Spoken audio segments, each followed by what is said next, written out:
Blackstone Audio presents FDR's Folly, How Roosevelt and His New Deal Prolonged the Great Depression, by Jim Powell.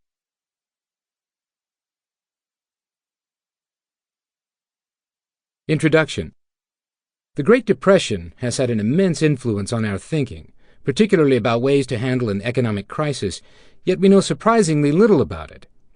Most historians have focused on chronicling Franklin D. Roosevelt's charismatic personality, his brilliance as a strategist and communicator, the dramatic 100 Days, the First New Deal, Second New Deal, the court-packing plan, and other political aspects of the story.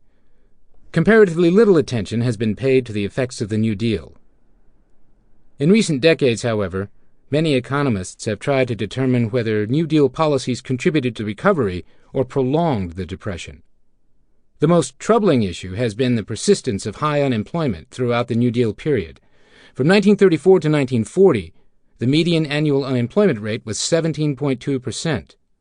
At no point during the 1930s did unemployment go below 14%.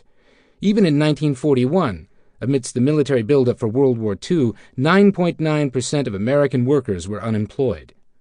Living standards remained depressed until after the war. While there was episodic recovery between 1933 and 1937, the 1937 peak was lower than the previous peak, 1929, a highly unusual occurrence. Progress has been the norm. In addition, the 1937 peak was followed by a crash. As Nobel laureate Milton Friedman observed, this was the only occasion in our record when one deep depression followed immediately on the heels of another.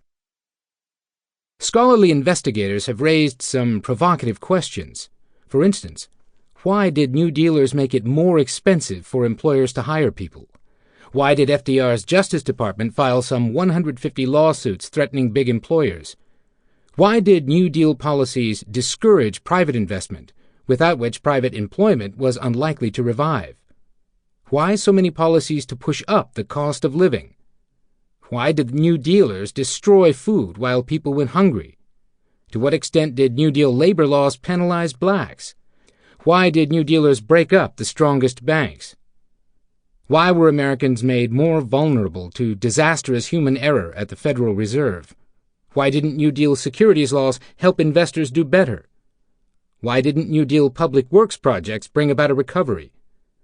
Why was so much New Deal relief spending channeled away from the poorest people?